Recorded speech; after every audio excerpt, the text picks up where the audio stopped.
¿Y si los muertos pudieran hablar desde el espacio? En 2089, una señal misteriosa atraviesa el vacío. La señal activa la máquina dimensional. Las luces parpadean, la energía explota. Una grieta se abre, rasgando la realidad. El espacio profundo se fusiona con el reino de los muertos. Entidades espectrales flotan entre las estrellas. La frontera entre la vida y la muerte ha desaparecido. ¿Estamos listos para lo que viene? Introducción. En el desierto más seco del planeta, donde el viento parece arrastrar secretos de otro mundo, se alzaba el Observatorio San Jerónimo, un complejo de antenas, túneles y laboratorios enterrados bajo la sal. Allí trabajaba Clara Vega, radioastrónoma de 32 años, experta en patrones imposibles y en guardar el dolor detrás de una pantalla llena de números. Había aceptado el turno nocturno porque las noches eran más fáciles que los días. De día, la memoria de su hermano Diego la perseguía en cada pasillo. Diego había muerto 8 meses antes en un derrumbe dentro del mismo observatorio. O eso decían los informes. Su cuerpo nunca apareció completo. Solo encontraron su casco, una bota y un cuaderno empapado de sal. Esa noche todo comenzó con un susurro. Clara revisaba el ruido de fondo del cosmos, ese océano de estática que suele esconder señales de púlsares, restos de supernovas y ecos de galaxias lejanas. De pronto, entre el murmullo blanco, apareció una frecuencia limpia, estable, demasiado humana. 13,7 megahercios, una banda que no debía contener nada. Clara ajustó el filtro y sintió que la sangre se le congelaba, porque la voz que emergió del altavoz era la de Diego. No decía su nombre. Solo repetía 3 veces la misma frase. Clara, baja al subnivel 7. Clara, baja al subnivel 7. Clara, baja al subnivel 7. Por un segundo pensó que estaba alucinando por falta de sueño. Miró los monitores. La señal no venía de satélite alguno. Llegaba desde debajo del complejo, desde un sector clausurado tras el accidente, desde el nivel que nadie visitaba desde hacía meses. Y entonces ocurrió algo peor. La temperatura de la sala cayó de golpe, los fluorescentes parpadearon y el vidrio de la consola se empañó desde dentro, como si alguien invisible respirara al otro lado. Clara retrocedió, tragó saliva y llamó por radio a Mateo Rivas, el ingeniero de guardia. Mateo tardó en responder, y cuando lo hizo, su voz sonó cansada, irritada y asustada a la vez. Clara le pidió que bajara al subnivel 7 con ella. Él respondió con una frase que la heló más que la señal. Ese lugar está sellado por orden directa. Nadie entra ahí. Desarrollo. A los 10 minutos, Mateo llegó con una linterna, una llave magnética, y la cara de alguien que preferiría estar en cualquier parte menos allí. Clara le mostró la frecuencia, el oscilograma y la grabación de la voz. Mateo no quiso escucharlo 2 veces. Dijo que semanas antes también había oído golpes en los ductos, voces en canales vacíos y un zumbido bajo que hacía vibrar las paredes. Lo atribuyó al viejo sistema de ventilación. Pero ahora, con la prueba en la pantalla, ya no podía fingir. Bajaron juntos por el ascensor de servicio hasta una puerta de acero con la placa oxidada. Proyecto Lázaro. Clara conocía ese nombre. Lo había visto en archivos restringidos, enterrados entre avisos de seguridad y órdenes de silencio. Era un programa financiado en secreto por Defensa y por un instituto de física cuántica. Su objetivo, según un informe fragmentado, no era escuchar el universo, sino responderle. La puerta se dio con un chirrido largo, casi doloroso. El aire del subnivel 7 olía a metal húmedo, ozono y algo más. Algo que Clara no pudo nombrar al principio. Luego entendió que era el olor de los lugares cerrados demasiado tiempo con la muerte. En el centro de la sala había un anillo de bobinas gigantes, cables del grosor de un brazo y una estructura negra, lisa, sin juntas visibles, como una piedra pulida por millones de años. No era tecnología humana. O no toda.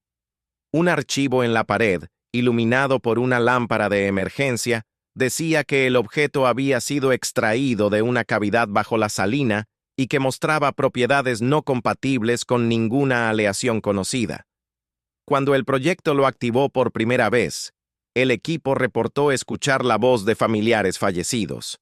2 científicos se suicidaron. 1 desapareció. El resto exigió cerrar la instalación. Clara sintió náuseas. En un escritorio encontró el cuaderno de Diego.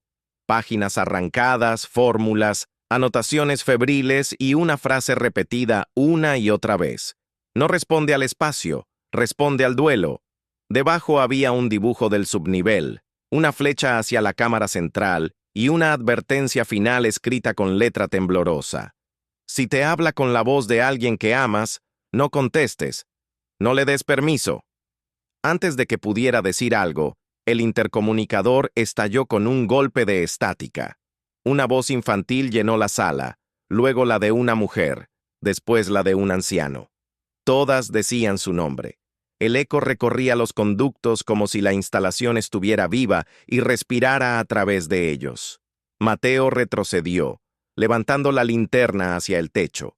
Entonces vio una sombra arrastrarse por la pared, una silueta humana demasiado alta, demasiado delgada, hecha de un negro que no reflejaba la luz. La figura no caminaba. Se deslizaba entre los cables, copiando las formas de quienes la miraban. Mateo gritó y disparó la linterna como si pudiera ahuyentarla con luz. La sombra se partió en 2, y de una de sus grietas salió la voz de Diego. Clara, dolida, casi un ruego. «Clara, no lo despiertes». El silencio que siguió fue peor que el grito. Clara avanzó hacia la consola central, con el corazón golpeándole las costillas. En la pantalla principal apareció una señal que no estaba ahí un segundo antes.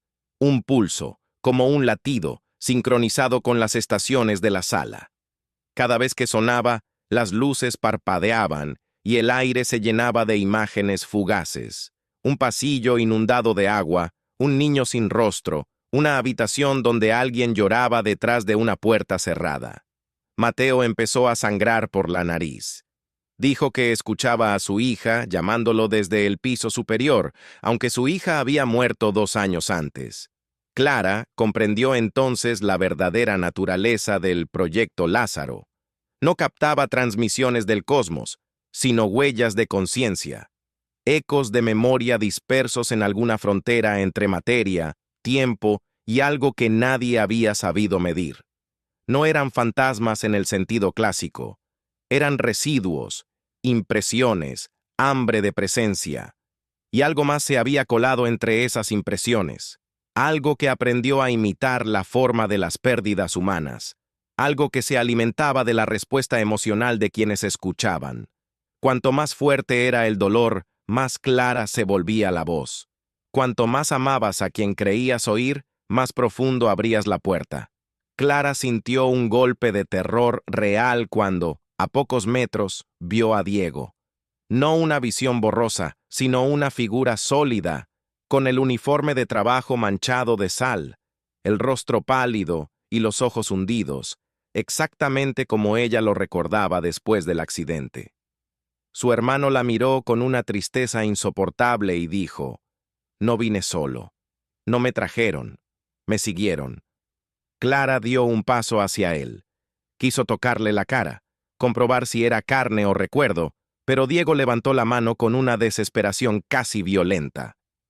«No lo escuches», repitió. «No le respondas. La entidad no tiene forma. Toma la forma que necesita. Se alimenta de tu deseo de corregir lo imposible. Detrás de él, la oscuridad empezó a moverse como agua negra.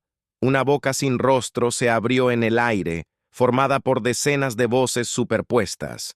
Todas pedían entrar, todas prometían devolver algo perdido.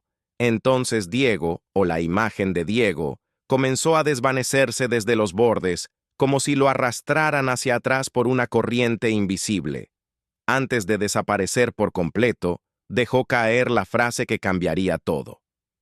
El único modo de cerrar la grieta es devolverle su propio eco. Clara regresó a la consola con una mezcla de pánico y determinación. El cuaderno de Diego tenía una serie de instrucciones incompletas, probablemente escritas mientras intentaba entender cómo detener aquello. La clave estaba en la resonancia inversa. Si la entidad utilizaba vínculos afectivos para estabilizar su presencia, entonces podía romperse con una señal cargada de una emoción contraria, una frecuencia que no llamara, sino que negara. Pero la máquina necesitaba un patrón emocional auténtico, algo tan personal que no pudiera ser copiado. Clara recordó un archivo de audio que Diego le había enviado años atrás, un mensaje grabado durante una tormenta, cuando ambos eran niños y vivían en la costa. Su madre les cantaba una melodía antigua para dormirlos. Diego había guardado aquella canción y la había tarareado en el mensaje, riéndose porque sabía que a Clara le avergonzaba llorar al oírla. Las luces se apagaron por completo. Solo quedó el brillo verde de los monitores y la sombra gigantesca en el centro de la sala, ahora convertida en una figura múltiple, como si miles de rostros quisieran salir al mismo tiempo de una sola piel. La entidad habló con la voz de su madre, luego con la de Diego, luego con la de todos los que alguna vez habían muerto cerca del complejo. Clara comprendió que aquello no era un fantasma aislado. Era una red, un hambre antigua adherida a la materia como moho a una pared, y estaba a punto de salir del subnivel. Entonces hizo lo único que no quería hacer. Puso a reproducir el mensaje de Diego, no el de la voz falsa que la había llamado antes, sino el archivo verdadero, guardado en una carpeta oculta dentro del cuaderno digital de mantenimiento. La voz de su hermano llenó la sala con una pureza devastadora. Dijo: «Si alguna vez me escuchas desde allí abajo, rompe la máquina. No me recuperes. No me sigas. Prométeme que no vas a abrir la puerta por mí». La entidad reaccionó como un animal herido. Las bobinas comenzaron a vibrar, los tubos se quebraron y el aire se llenó de chispas azules. Clara introdujo la secuencia final, una inversión completa del pulso, saturada con el archivo de Diego y modulada por la canción de la infancia. Cada nota actuaba como una aguja que perforaba la coherencia del campo. La criatura empezó a deshacerse, pero antes de caer del todo adoptó la cara de su hermano una vez más. Esta vez no parecía furiosa, parecía triste. Le sonrió con una compasión imposible y dijo: «No me cerraste a mí, nos cerraste a todos». Clara dudó una fracción de segundo. Eso casi bastó para perderla. Pero entonces oyó detrás del eco una tercera voz. No era de Diego, no era humana. Era una voz seca, lejana, como si hablara desde el otro lado de un océano de piedra. Dijo su nombre sin emoción alguna, y esa ausencia de emoción fue peor que cualquier grito. Clara comprendió que la entidad no estaba sola, que había sido solo la primera grieta, el primer oído abierto. Con un último impulso, activó la sobrecarga total. Los anillos explotaron en una lluvia de metal blanco. La sombra central se partió como vidrio dentro del aire. El suelo tembló. Las paredes se agrietaron. Mateo la arrastró hacia el ascensor justo cuando la cámara colapsaba en un rugido de luz y polvo. Conclusión. Cuando salió el sol, el desierto parecía intacto desde lejos, pero el observatorio era una herida abierta en mitad de la sal. Los equipos de rescate hablaron de una falla eléctrica, de un deslizamiento subterráneo, de gases acumulados. Los informes oficiales borraron el nombre de Proyecto Lázaro y sellaron los accesos con hormigón. Clara no discutió. Sabía que nadie le creería si contaba la verdad. Guardó el cuaderno de Diego, la grabación y una copia del oscilograma en una caja fuerte. Durante días no durmió. Cada ruido le parecía el inicio de otra señal. Cada radio encendida, un posible regreso. Una semana después, ya en su apartamento de la ciudad, Clara encontró algo que no debía existir. En el viejo teléfono de su hermano, que había sobrevivido al accidente, Apareció un archivo de audio recién recibido. No había remitente, solo una duración de 9 segundos. Lo reprodujo con manos temblorosas. Primero sonó estática, luego la voz de Diego, suave, casi en un susurro. Clara, no abras la puerta. Y justo antes de que terminara el archivo, una segunda voz, mucho más baja, más cercana, murmuró al oído. «Ya está abierta». Clara apagó el teléfono de un golpe. El cuarto quedó en silencio. Un silencio tan perfecto que casi parecía escuchar cómo algo, muy lejos o muy cerca, sonreía desde el otro lado de la pared.